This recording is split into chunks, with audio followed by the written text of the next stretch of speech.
What happens when we close our eyes for the last time? Have you ever wondered if death is really the end or just a transition to something bigger? In the final seconds of life, many people tell extraordinary stories. A tunnel of light, meetings with lost loved ones, deep feelings of peace. But what if it isn't just the brain powering down? What if it's your awareness beginning to wake up to its true nature? What I'm about to share could completely change how you see life, death, and everything in between. If these questions have sparked your curiosity and you want to join me on this transformative journey, give this a like and subscribe to the channel so you don't miss a single episode of this series that's going to expand your view of reality. For more than 2 decades, I've dedicated my life to researching what lies beyond the veil of physical death. Not as a distant observer, but as someone who has personally witnessed that thin border between worlds. In 2007, after a severe accident, I was declared clinically dead for almost 4 minutes. What I experienced during that short time changed my understanding of consciousness forever. I wasn't alone. Thousands of accounts in hospitals around the world, documented by respected doctors and scientists like Dr. Sam Parnia and Dr. Raymond Moody, reveal surprisingly consistent patterns in these experiences. From Machu Picchu to Himalayan temples, from neuroscience labs to modern hospitals, this search has taken me to talk with indigenous shamans, Tibetan monks, visionary doctors, and everyday people who came back from near-death experiences. All of them tell similar stories, even when separated by oceans, cultures, and beliefs. Why is there this consistency? What does it tell us about the nature of consciousness? I could see my body on the operating table, the doctors trying to revive me. I could hear everything they said, even if they were in another room discussing my case.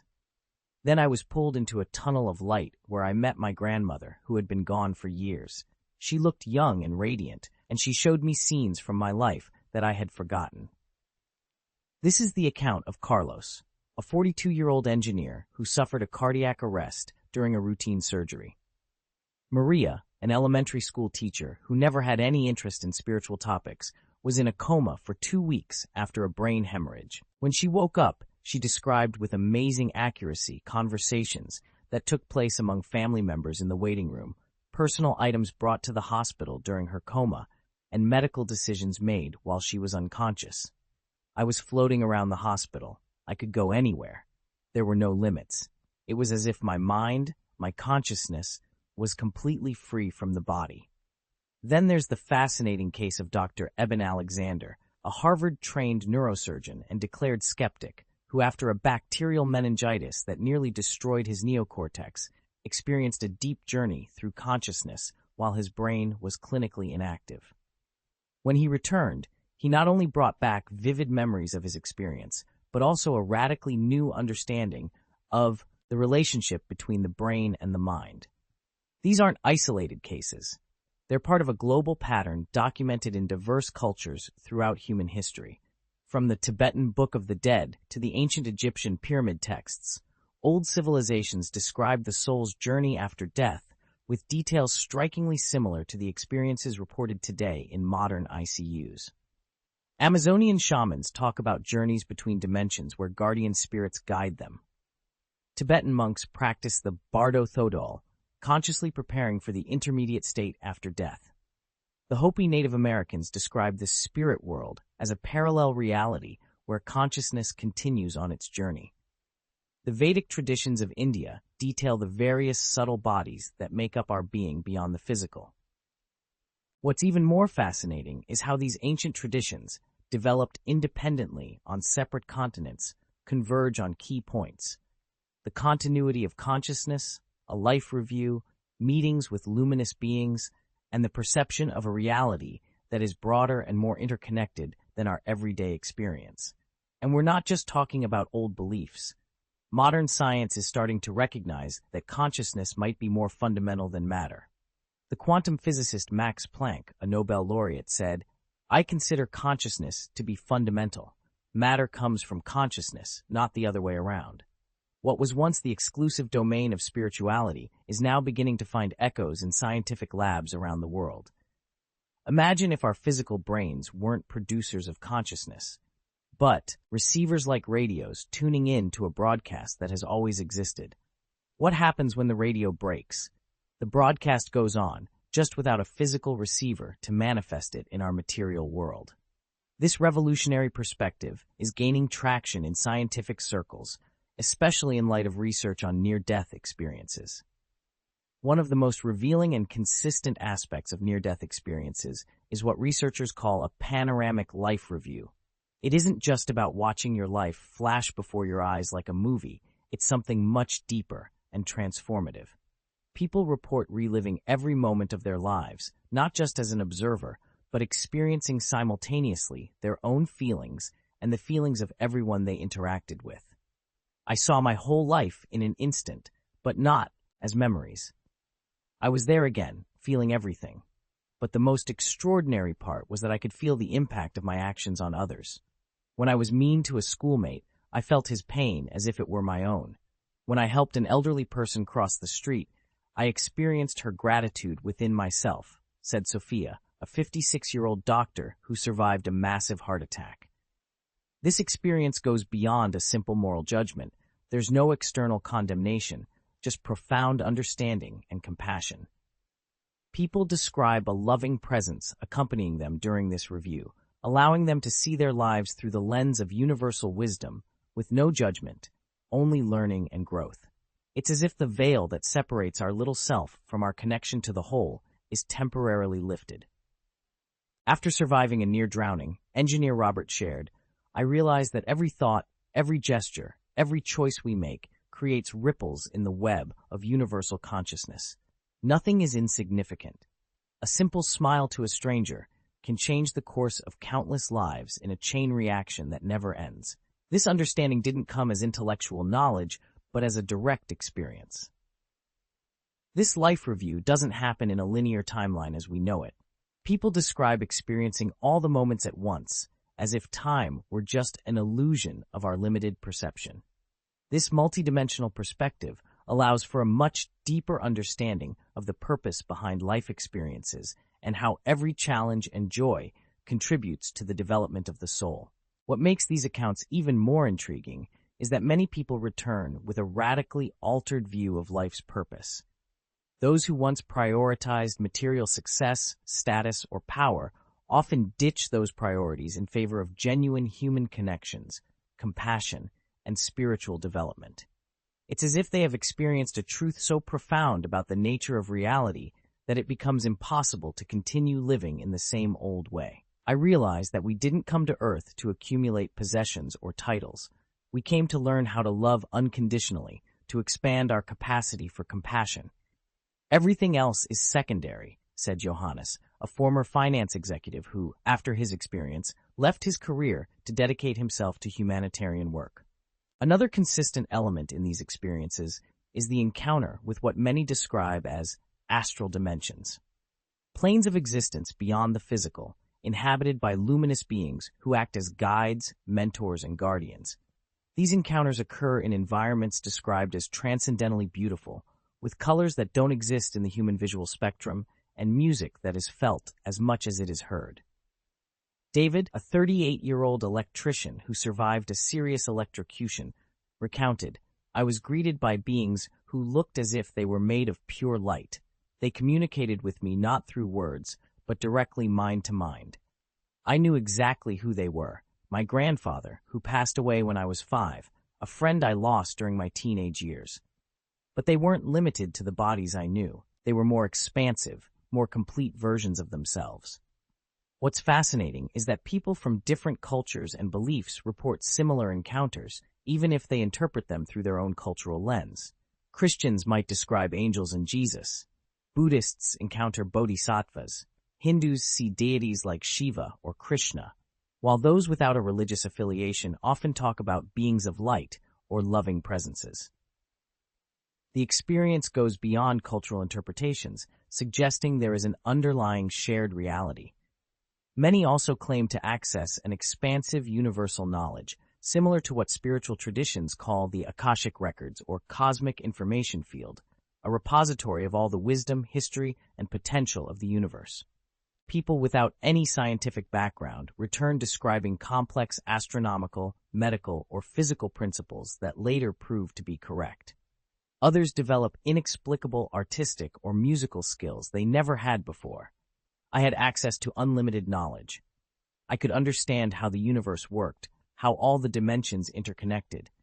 I realized that our physical brains normally filter this vastness so we can function in the material world, but when the filter is temporarily removed, consciousness can access everything, explained Anita, an accountant who began painting complex artwork after her experience, despite never having shown any artistic talent before. Dr. Pim van Lommel, a Dutch cardiologist who conducted one of the most rigorous studies on near-death experiences, documented cases where patients returned with verifiable information that would have been impossible to obtain through normal physical senses. Patients blind from birth described medical procedures and objects in the operating room with precision. Others recounted conversations that took place in different rooms or even on different floors of the hospital. From Plato to Carl Jung, from shamanic traditions to modern quantum physics, the idea that there is a universal field of consciousness connecting us all appears repeatedly throughout human history.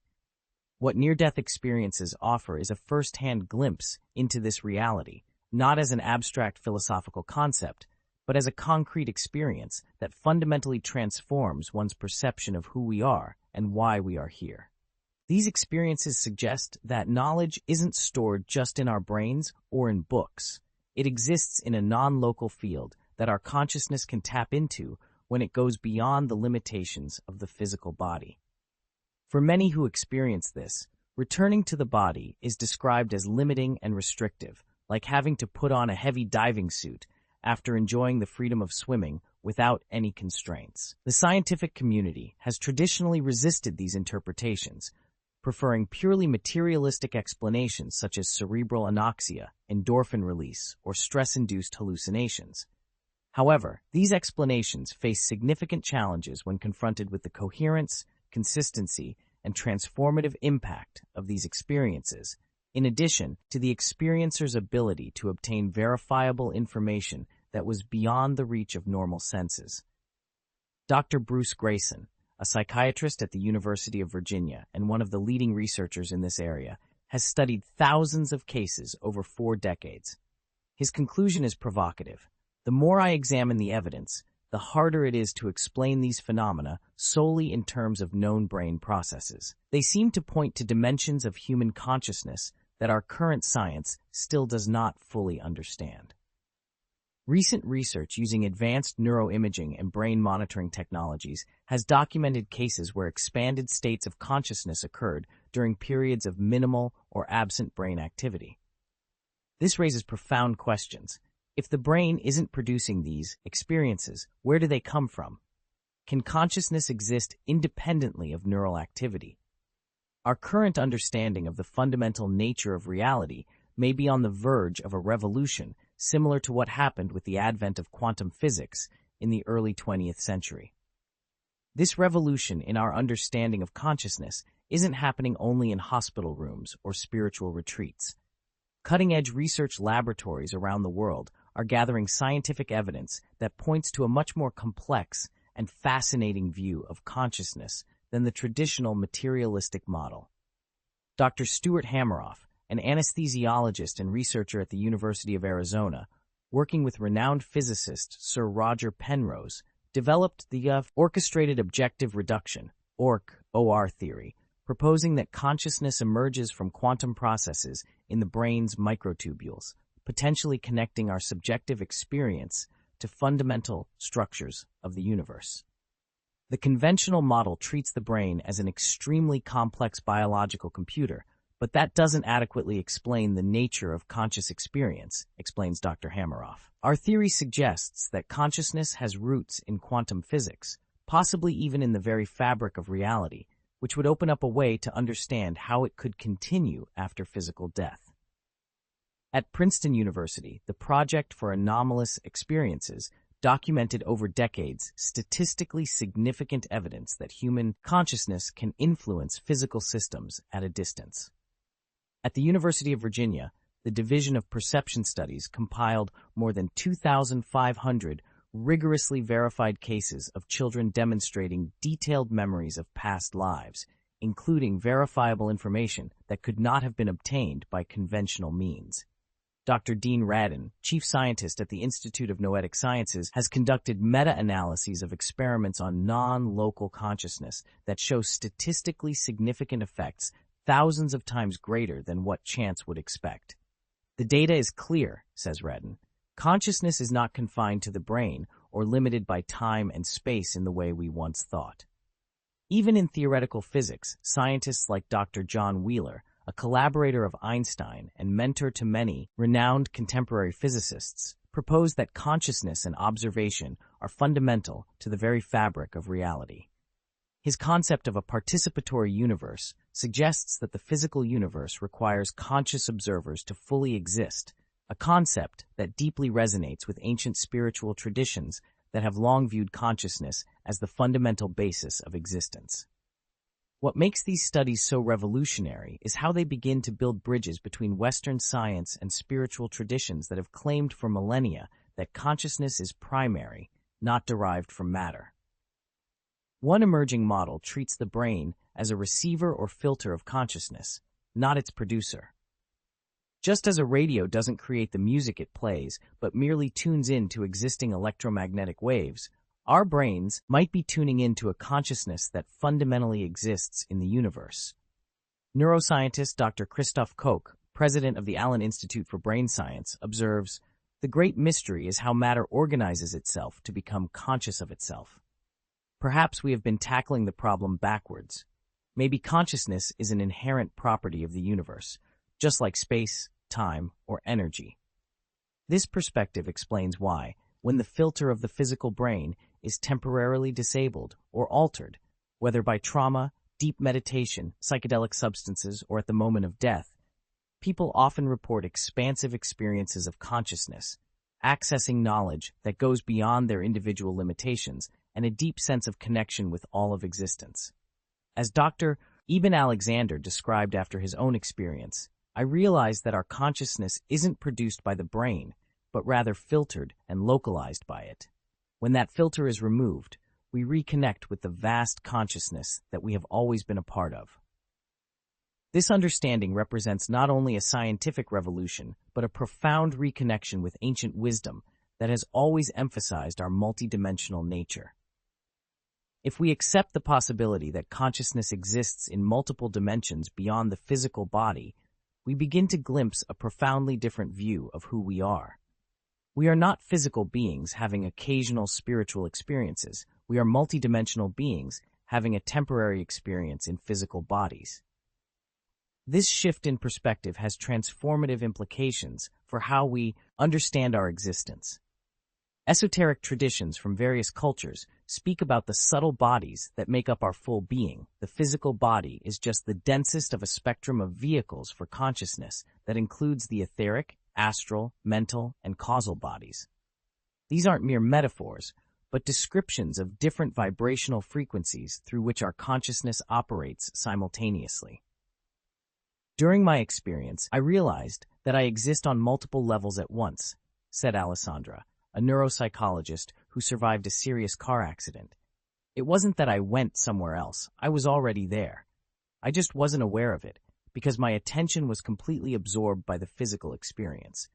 It was like regaining a panoramic view that had always been available, but was normally out of focus. Dr. William Buhlman, a researcher of out-of-body experiences for over 40 years, explains, "Our normal waking state is only a small fraction of our total spectrum of consciousness. When we expand beyond the limits of physical perception, we discover that our consciousness is naturally multidimensional, able to experience parallel realities that coexist with our material world. Imagine the universe as a broadcast playing simultaneously on infinite frequencies. Our physical bodies and brains are mainly tuned into one channel, the material consensual reality. But occasionally, during lucid dreams, deep meditative states, near-death experiences, or at the final moment of transition, we temporarily tune into other frequencies, experiencing realities that are just as real and valid as our physical world. Robert Monroe, founder of the Monroe Institute, developed sound technologies that help people consciously access these expanded states.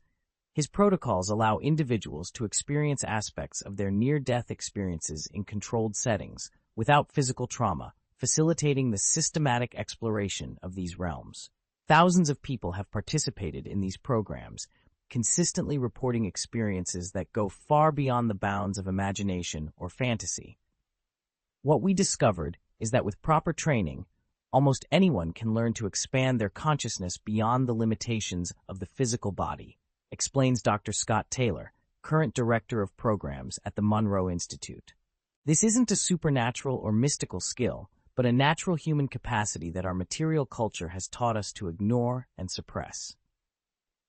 Quantum physicist Dr. Thomas Campbell, who worked with Robert Monroe in developing these protocols, proposes in his Theory of Everything that our physical universe is just a subset of a larger reality system, essentially a virtual learning environment for evolving consciousness, a view surprisingly aligned with what many near-death experiencers intuit during their journeys. Many who explore these expanded states describe meeting future or past versions of themselves, suggesting that linear time may be only a partial construction of reality, not its fundamental nature. Others report accessing fields of information where past, present, and a future exist simultaneously as intertwined possibilities, influencing one another through parallel timelines. In modern physics, this resonates with interpretations of quantum mechanics, such as Hugh Everett's many-worlds theory or Einstein's block-time concept, where past, present, and future coexist. What once seemed like mere theoretical speculation now finds experiential correlation in consciousness journeys that transcend physical limitations. The deepest implication of this multidimensional perspective is that our journey doesn't end with physical death. It simply continues on other levels of reality to which we are already connected, though we usually aren't aware of them during physical life. Death wouldn't be an end, but a transition, an expansion of consciousness into dimensions that have always been integral to who we are. At its core, the concept of reincarnation, as seen in spiritual traditions around the world, gains a new perspective in light of these multidimensional explorations of consciousness. It isn't just about a soul jumping from body to body in a linear sequence. It's about a broader aspect of our consciousness, choosing to focus its attention on different life experiences, each offering unique opportunities for growth and understanding. I clearly saw that I have lived many lives, said Michael, a university professor who had a near-death experience during heart surgery. But they weren't sequential as we think. Somehow, they were all happening simultaneously in different dimensions of reality. The I experienced was greater, existing outside of linear time, orchestrating these lives like a composer directing a symphony. This view of multiple simultaneous incarnations in a non-linear field of possibilities is surprisingly aligned with concepts from modern quantum physics. Dr. Fred Alan Wolf, a theoretical physicist known for his work on reconciling quantum physics and consciousness, suggests quantum probability can be interpreted as different timelines or life stories coexisting in superposition until they are observed or experienced. In Buddhist and Hindu traditions, the concept of karma isn't simply a cosmic scorekeeping of rewards and punishments, but a natural process through which consciousness seeks balance and wholeness through multiple experiences. Each life represents an opportunity to develop specific qualities of consciousness, resolve incomplete patterns from previous experiences, and expand our capacity for compassion and wisdom. Many who experience these expanded states of consciousness say they catch a glimpse of how their current life was chosen, selecting specific challenges, relationships, and circumstances for growth. I saw that I had chosen my family, my talents and limitations, even the biggest challenges of my life, said Isabella, a therapist who had a profound experience during a meditation retreat. Not out of some kind of masochism, but because every situation offered exactly the lessons my soul was looking to learn. This perspective radically changes the way we view suffering and difficulties. Instead of arbitrary punishments or bad luck, every challenge can be seen as a consciously chosen opportunity for development. The most important people in our lives, especially those with whom we have intense or conflicted relationships, are often described as soulmates with whom we have contracted specific experiences for mutual growth. Dr. Michael Newton, a psychologist and hypnotherapist, has documented more than 7,000 cases of regression to past life memories, where people in a deep hypnotic state consistently describe a process of pre-incarnational planning. The pattern is extraordinarily consistent, says Newton. People describe working with guides and soulmates to select the life scenarios that will offer the best opportunities to resolve karmic patterns and develop specific qualities. This view also finds parallels in Tibetan traditions that speak of the bardo, the intermediate state between lives where consciousness reflects on past experiences and plans future incarnations. The Bardo Thodol, often translated as the Tibetan Book of the Dead, can be more precisely understood as a guide for consciously navigating these transitional states. What we discovered, explains Dr. Elizabeth Kubler-Ross, a pioneer in the study of death and dying, is that death is only a transition to another form of life. The same doors that open for those having near-death experiences are the doors through which we will all eventually pass. Those who return from these experiences often describe a clear sense of purpose and continuity. Physical death isn't an end, but a passage to the next phase of the continuous journey of consciousness. Many come to understand that there is a great cycle of the evolution of consciousness, where each individual life is a small but significant part. What's fascinating is how this perspective perfectly integrates ancient wisdom with modern scientific discoveries. Quantum physics shows us that at the most fundamental level, the universe isn't made of solid, separate objects, but interconnected fields of probability. Consciousness, as an observer, appears to play a crucial role in determining how those possibilities manifest as concrete experience. Expanded states of consciousness indicate that this creative process operates on multiple levels. On a larger scale, broader aspects of our consciousness help shape the general parameters of our lives. On a day-to-day basis, our choices, beliefs, and perceptions continuously shape the reality we experience, creating feedback loops that reinforce or transform our understanding of who we are. As Dr. Amit Goswami, a theoretical physicist and author, explains, consciousness is not an epiphenomenon emerging from the brain, but the foundation of reality that expresses itself through multiple levels, including the physical. We are not physical beings who occasionally have spiritual experiences. We are spiritual beings having a temporary, physical experience. This unifying vision reconciles apparent contradictions between free will and destiny. Certain structures and parameters of our lives may be planned before birth, what some traditions call destiny, but within those boundaries, we have considerable freedom to make choices that affect our experience and growth, free will. A helpful metaphor is thinking of life as an improvised play. The setting and main characters might be established in advance, but the specific dialogue and how the scenes unfold depend on the actor's moment-to-moment choices. It's not totally predetermined, nor completely random. It's a creative dance between structure and spontaneity. It's important to note that this multidimensional understanding of consciousness isn't tied to any one religion or spiritual tradition. It transcends cultural divisions, revealing a consistent pattern that emerges whenever humans from any background experience expanded states of consciousness. It's a science of inner experience that complements our science of external reality.